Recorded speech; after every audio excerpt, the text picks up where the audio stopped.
to season 2 of A Candid Conversation with. My name is Breezy, and today you can see we are starting off season 2 in a very different place. We are not at my desk. We are actually here at the Family Fitness Center in Elmira, New York. And I am joined here by two just like lovely people, and I'm going to have them introduce themselves, and we're going to talk about some cool stuff we're doing today. So, I'm ZB, and this is ZD. Put the mic towards you. ZD. This is ZB and ZD, so they're both Zach, so it's really easy to remember their names. And they are collectively Equity Barbell. So we're going to be talking about some cool lifting stuff today, and if you stay for the end of the video, we have a really special announcement for some stuff we have coming in the future. So, Equity Barbell, what the heck is that? Equity Barbell is kind of an idea that I had, and Dunbar actually joined in and helped me kind of execute it. But we're trying to make a safe strength sport lifting community for LGBTQ individuals, women, non-binary people, just so they have a space where they can lift, learn how to lift, and not be, I don't want to say persecuted, but, There's a huge problem in gym culture, and it's the bro culture, right? Everybody comes in, you feel like you have to be taking steroids, just buff out of your mind, to engage in the sport. And Brookman and I are different sizes, obviously. He's a lot bigger than me. And he's the one that got me into the sport of powerlifting in the first place, because I was a really small kid for my entire life, and I didn't feel comfortable in the gym because literally everybody was bigger than me. Everybody was lifting heavier than me. They were pounding weights and screaming and carrying on, and I just didn't feel safe in that environment until Brooklyn kind of took me under his wing and showed me the ropes of lifting. We were in a small commercial gym until we realized that that wasn't really the best situation for us between the pandemic and just our own comfort. So we actually moved into his garage, and now we have this great partnership with the Family Fitness Center where we have kind of semi-private lifting space. Like today, it's relatively isolated. When we go in there, we can close the doors and have the whole space to ourselves. And that's the sort of community that we're trying to bring in and foster now that we have a public space. If people are not super confident going to their commercial gym for whatever reason, maybe they're small like me or didn't know where to start like me, they can come here and have kind of private coaching with us and kind of get into the sport that way. Yeah, that's awesome. So we have talked already, like the three of us have talked about kind of your vision and what Equity Barbell is and wants to do. Equity Barbell, for clarity, is you two. You are Equity Barbell, and you are really just trying to build a community. You guys really don't make money by being Equity Barbell. we make zero money. We have lost money, but we do it for fun. Yeah, so Equity Barbell is these two, and they are working out of this awesome nonprofit, the Family Fitness Center here in New York, and it is a community center, essentially. Like, it's open to everyone.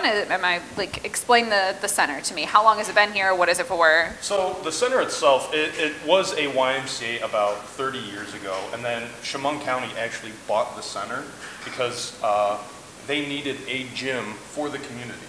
And the Family Fitness Center is great because they do have 2 gyms where we do a lot of open gym stuff where kids can play basketball. They got pickleball. And then we have the weight room off to the side where we're doing all our lifting. And hopefully if people come down and join us, we can do workshops. We can do, one-on-one training, stuff like that. And you guys are not just like 2 yahoos that really like lifting. Like, you're both certified. Yeah, USPA certification, both of us. I'm insured, so if there is anything, you're not comfortable with, come talk to us. We have the credentials. We know what we're doing. And if you need to see that stuff, we have it available too. Which is awesome. Brookman's been lifting for 5 or 6 years now, so he has plenty of experience in the actual act of the sport. I'm a data science by trade, so I look into the actual programming, coming up with different outcomes for folks, coming up with like a personalized approach based off the data science. So we're kind of the brawn and brains. I didn't want to say it. But it works. It's working for you. And you're both passionate about it, which I think is the important part. Yep. And you both saw like an opportunity because gyms speaking from personal experience, like I used to go to a gym a long time ago, pre-pandemic, and not that I didn't feel safe, but I didn't like going without you guys. You know, I did not feel like it was a comfortable place as a woman, not just a queer woman, but like as a woman.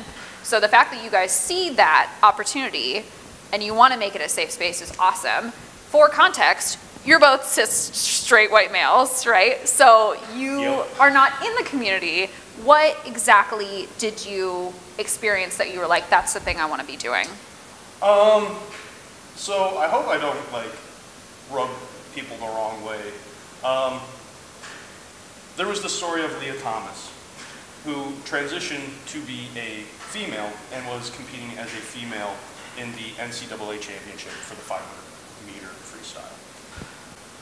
There was a lot of controversy and there was a lot of, you know, anger towards her that was, you know, targeted her being transgender, but totally missed the point that she is also a human being. So, out of all rage and spite, I'm like, let's do a fucking weightlifting club and show these fuckers what we're about. And, you know, I guess, you know, two wrongs don't make a right, but here we are, lifting shit.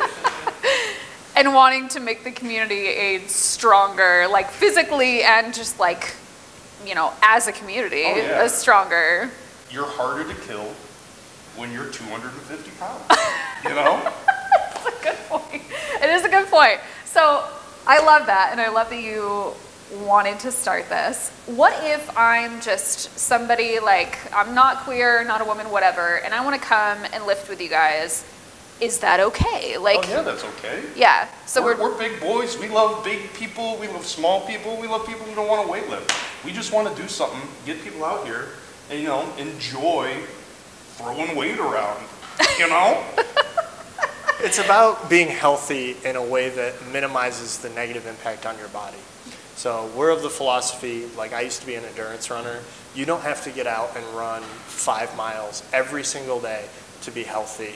I actually have a friend of mine that I'm trying to get into the sport, and he picks on us because we go in and we do weightlifting, and his joke is that we eat 1 hot dog for every set we do, because we go in, they have a little concession stand that they run here sometimes, and you know, when we're working on the weekends, we come in and we like to support the local charities and groups that come in, so we, you know, also never turn away food. So, yeah. You know, of course. We are in here, it's not like we have to spend 6 hours in the gym on a super, like, caloric deficit bodybuilder diet. Like, we like to eat food and we like to lift heavy, and that's what we're here to share, no matter what your background or skill level is. And a good point to that, Dunbar, is that when we design programs for people, it's about sustainability. It's about, you know, doing this for the next 20 to 30 years when you hit middle age or, you know, elderly. It's about strengthening the bones. It's about strengthening the ligaments. It's about remembering these compound movements so in your older age, you're not fragile. You know, you can move, you can still pick things up, and it's the sustainability across, you know, I guess generational lifting. To plug the USPA again, they have certified meets. There's not very many in New York. Actually, we're the only 2 certified USPA coaches in the state of New York. Which is awesome. Includes New York City. And we're trying to, and one of the reasons why we're having, you know, this event today is we're trying to become a certified gym as well. Again, the only one in New York State. But to Brookman's point, there are competitions, USPA sanctioned competitions, where people of all ages, gender identities come and they lift. And I don't know about Brookman, but I want to be like the 70-year-old men that show up to those competitions and deadlift 315 pounds. I still want to be doing that at 70, and that's kind of the philosophy that we bring into our programming. Do you feel like weightlifting is already, like, do you feel like it's a welcoming community for the queer community? Or, like you said, there are lots of people that show up of all gender identities, blah, blah, blah. Is that, do you think, the standard, like, across? Do you think it's a welcoming community in the first place? We have to fight bro culture. When I say there's people of all identities that show up, I'm really talking about 2 to 3 per competition of 60, 70, 80 lifters. I would like that number to be much higher. Yeah. And the only way to do that is providing safe space and safe programming that's personalized to people that they feel comfortable about. I mean, regardless of what, you know, the culture is elsewhere, at Equity Barbell, if you see my face or you see Dunbar's face, we're going to be welcoming. We want you to be here, regardless of what your goals are, what, you know, your sexual identification, your gender identification. Regardless of any of that, you see myself, you see Dunbar, you're welcome here. Yeah, cool, love that. So what about people who are watching this from, you know, different parts of the United States, different parts of the country, and really want to be like a part of Equity Barbell? They want to like keep up with Equity Barbell. Are you guys thinking about offering anything online for people who are like, I just want to like be a part of this community? Hell yeah. We have our Instagram page. We have a YouTube channel. There's a small website that I'm working on. I'm not very good at it, but we'll get it to you. And Dunbar, your project is, what are you working on? So a site that I use that I would also like to plug is called Stronger by Science. They're folks that actually have PhDs and master's degrees in exercise science. And for anyone that's interested in getting into the sport, they talk a lot about research. One of the things that they offer, and this is fine to plug here too, they offer a personalized coaching program no matter where you are in the country. Oh, that's cool. It's all online. It costs $2,000. Oh. I'm still looking to get established. Yeah, yeah. Obviously, I'm not going to charge $2,000. So if there is somebody in Wyoming, in Texas, that's watching this right now, for the first 10 people that reach out to me, I would like to provide that with no charge while I get established, while I collect some testimonials for folks so they can actually get in, see it, see how they like it, and then eventually down the line, once we establish some sort of consumer base, we may have a dialogue about starting to charge for that. But right now, we're still getting established, and so for that, I really want to get people in the door and get people interacting and get experience for everybody. And building a community. Exactly. Yeah, for sure. So here at the Family Fitness Center, which is where Equity Barbell bases themselves out of, it is an older gym. So we are actually going to be doing a special fun charity stream, which I'll tell you more about at the end of the video. But we're going to be trying to raise funds, not necessarily for you guys to just like take home pocket and like be a business, but for you guys to upgrade the gym to not just make like a safe community, but to like physically make it safer here. Yeah, there's a lot of equipment that we've replaced coming into as Equity Barbell.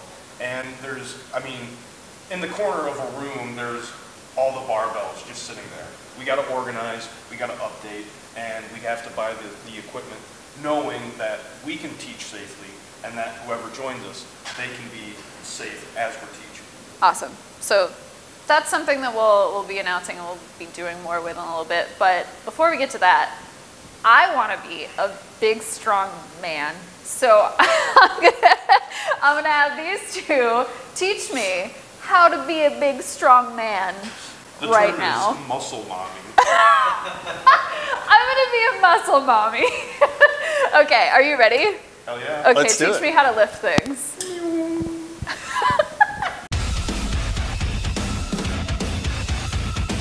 All right, here we are. You can see I'm lifting very heavy weights right now. I haven't been in the gym in like 2 years. But Zach are going to teach me how to properly lift and squat and do all the fun things. Show me the ways. All right, so with squat, it is a posterior chain exercise, which means glutes, hamstrings, quads, even your calves. You move back as well. But the misconception is that the squat starts at the feet. The first thing that you want to do is make sure that the bar is at chest level. Because that is going to correlate to where it's going to be placed on the small of your back. First thing, breathe, grab the bar. Grab. Why don't I have the cool powdery stuff? It's over there. Yeah, we got it. I want that shit. How do you do it? Do you just like stick your little hands in? Use this. What is this for even though? Like just... Chuck, it's to keep your... Yeah. I don't know how much to put. I don't like it. All right. Do the LeBron. Yeah. Wow. All right, now I feel like I'm ready to lift. So put your hands and now duck under the bar. Okay. All right? We're doing low bar squats, so it's actually going to sit in the middle of your bed. Oh. Breathe. You have What? insane shoulder flexibility. I was a dancer for so many years. That's gas. Really? Is it scary, you guys? We're going to come down right here. Bring your elbows up. The reason why you want to do that and make sure your elbows are locked out is with your elbows kind of chickening down like that, you're going to put a lot of downforce on your wrist. Oh. So you don't want the weight that eventually will sit here when you get big and strong going straight on your wrist. Right, I have tiny wrists. Okay. Is this right? Well, so Feel right. another issue that we see with a lot of lifters is that they put their legs in front of the bar. Step back, you want your legs and your shoulders to be in line with the bar. And what this does is actually, you can see, it's already putting her where the shelf is going to be on her back. Push your elbows back, stand Feels so up, wrong. Stand. Oh my god. step back. Oh my god. There's going to be one more step back. You're going to lean forward a little bit. Okay. You're going to engage your hips. Yeah. Okay? And as you come down, it's almost acting like you're sitting in a chair. So pretend you're sitting in a chair and your knees are going to carry forward. God. Okay. I hated that. All right? Another thing I noticed, make your legs a little bit wider. Step, step, yep. So your knees want to be pointed where your toes are at. Okay. And right now, your legs are like this. I have bow legs, Zach. So This is heavy. one more squat. Okay. Like you're sitting back in a chair, Sitting your in a hips chair. back, Okay. come down, and then shoot back up. Shoot back up. All right, rack the bar. Hell. Oh. Somebody tell me. Wow. Spotters are very important. Wow. I feel stronger already. I don't want to touch the chalk stone anymore. I hated that. Next one. I loved it. Another. Show me something cool. I've never seen that because my squat was like up here, and you're oh That was scary. yeah. Why was it scary? Wait, what was scary? Well, your wrists were like this. Oh yeah. Well, I mean- I have weak ass little wrists. Well, yeah, and that's where if you had weight on the bar, that's It where would be bad. Yeah. I don't know. I'm just like a lady. I don't know. I'm just like a lady. Just a general. The way we all converge.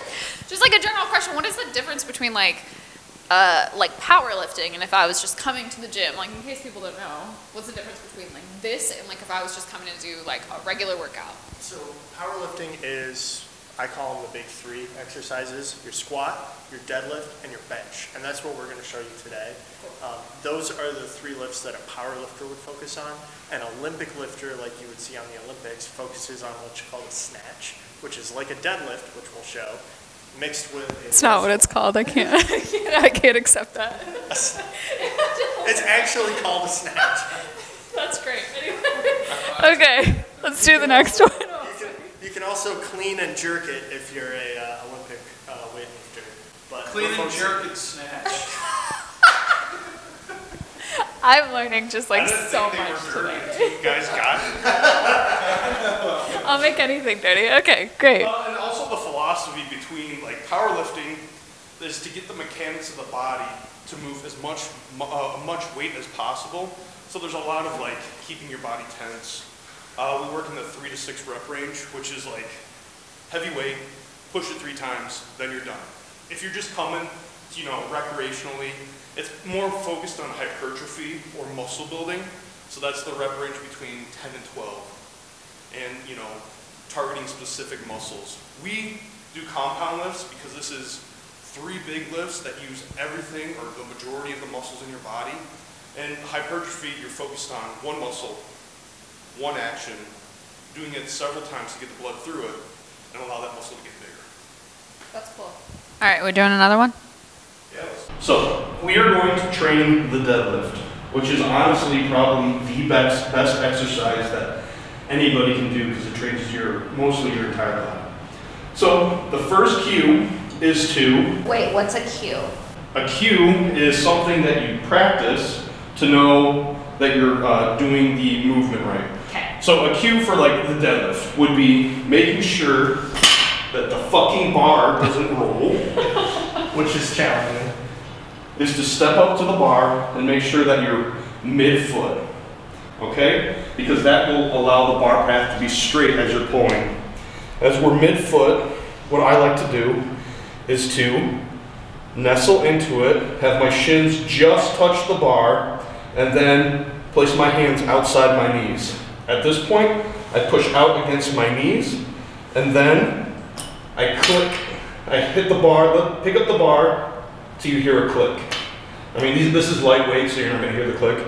But at that point, you stand up by pushing the floor away from you, almost like a leg press. You push the floor away, and at this point, this is when the hips engaged, and you push yourself forward.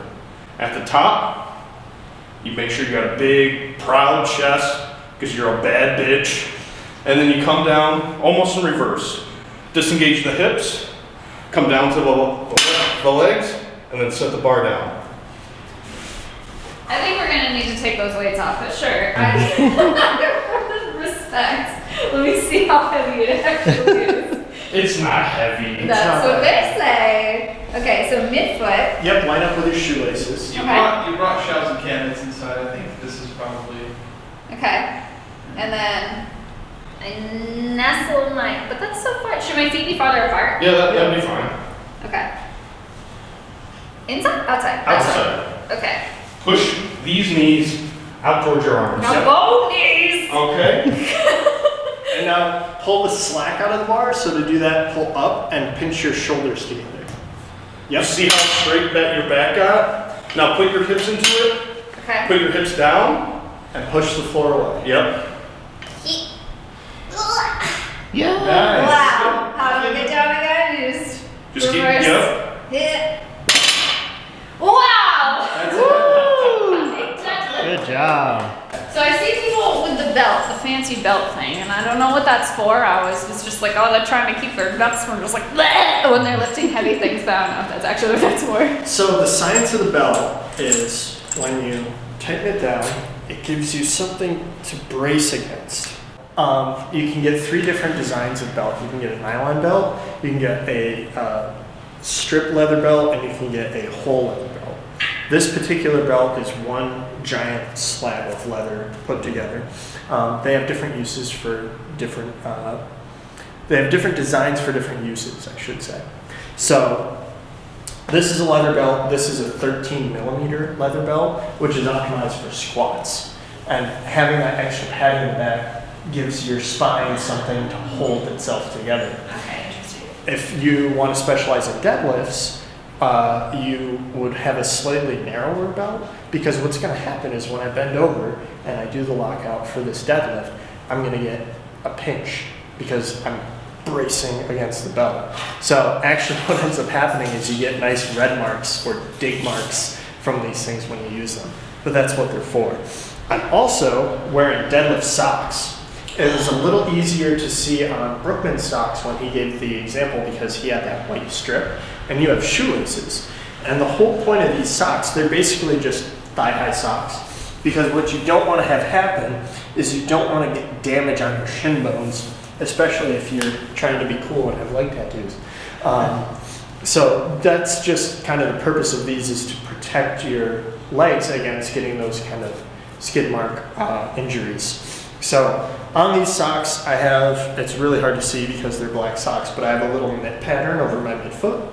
So like we said before, I'm going to line those up, grab the bar.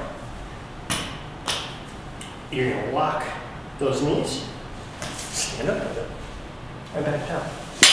Another thing, some different lifting philosophies.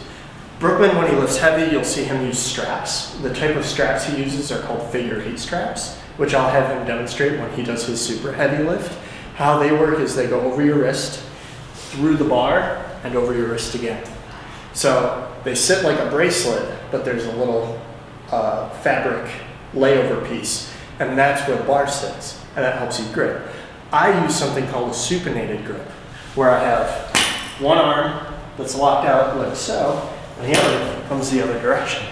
So that when I come up, the forces on the bar aren't going to want to roll forward because I have them counterbalanced. That works for some people, not others.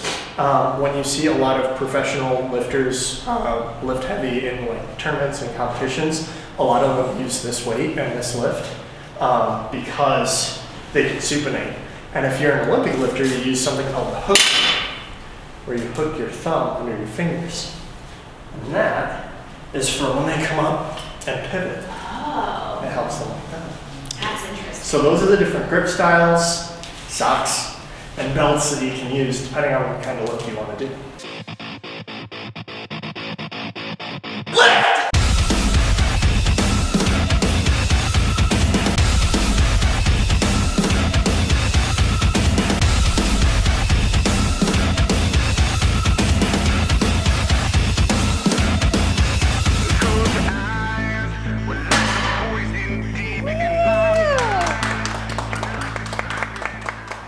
So the bench press is kind of a bummer because it's scary. The form for the bench press, you really got to get your entire body tight because you're going to use that momentum, or I say momentum, but when you come to the bottom, you're going to use that tightness to get up and off. What I like to do is make sure that my legs are kicked back and then I engage my traps. So I push them as if I'm bringing my shoulder blades together. And at that point, the traps are engaged. And then you have to find, and this is the tricky part too, you have to find a place for your hands to sit so that when you're coming down, you're not flaring 90 like this, which will lead to impingement and will fuck your shit up. But comfortably, so you can come down at a 45-degree angle or something along that, and able to push back up and towards the rack itself. So you're going towards your sternum, not towards your collarbone? Correct. Okay. Collarbone is death, sternum is disfigurement. That's the way I remember it. That doesn't sound good at all. So collarbone is, but like I see people like, I mean people are like bench pressing like normal weight, but you're talking about if you're powerlifting and you are coming down in your collarbone, you're fucked. Right. And like, that's I'm not going to be fucked. No, because you have 5 people that'll jump in and help you. Okay. We have these safeties, and the way that you position the safeties is it has to be above your face, but at a point where it catches the bar and not on your neck. Gotcha. And it's always important to have a spotter. Right. What I like to do is make the bar level with your eyes. Okay. So you're going to go that way. Switch. Okay? Plant your feet. Yeah. And then kind of push your hips up. Okay. So your back is arched. Your it's back not is flat. arched. Okay. And this is specifically just for powerlifting. Yeah. Find a good part of the bar where you can put your hands and it'll be comfortable for you. Actually, let's move that. So you're... Do I want them really far apart or? No, because you have a smaller frame. Actually, that's perfect. Okay. Move this hand right here. All right? And then I'm going to do the lift off where I pick up the bar. Yep. And then I set it to where it's got to be. And then I just go down. Yep, and hit your sternum. You'll be fine. Yeah. Push up. And like that one time. You were kind of jerky with it because I think you realized how heavy it was. I'm a noodle. That was so funny. Okay, I got the form though. That's fun. That one's more fun than that one's more fun than the deadlifting. That's just a good time. I think a lot of people do end up like sticking with bench more often because it can feel scary if you're not familiar with the form of your squat or your deadlift, because that's full body. You're getting so much of your entire body, a lot of your back, right? And maybe not like intentionally, right? But with bench, you've got a bench you're laying down on. While it is scary in the sense of being able to come back on like your chest or your neck if something goes wrong, which doesn't happen often, especially if you have spotters. But yeah, I think a lot of people emphasize more of the bench, at least from what I've seen. Yeah. So, but that's why it's so important to be doing what you guys are doing, because it's about the full body. It's about... That's the golden rule. The golden rule when it comes to powerlifting, I'm going to say to the camera, don't skip leg day. Do it. It's incredibly important. Have strong. Wow.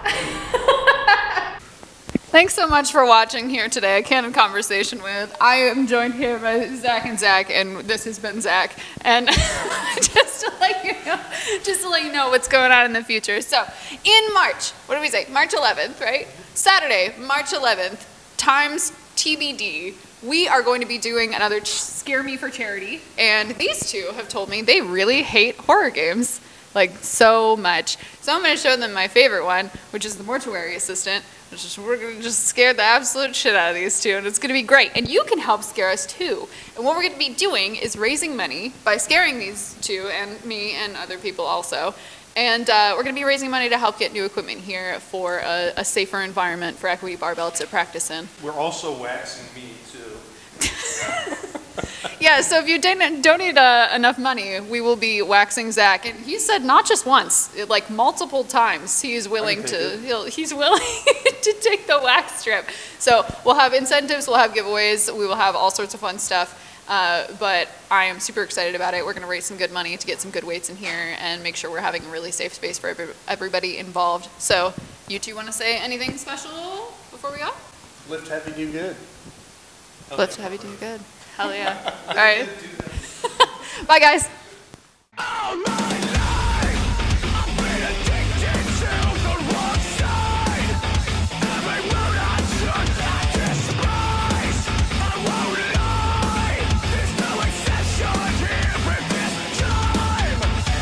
Well, you know, I was raised in 5 years old. I born at 32, and I've been smoking since I was -5. Huh? Drinking since I was 93. Since 93. And look at you, not the camera.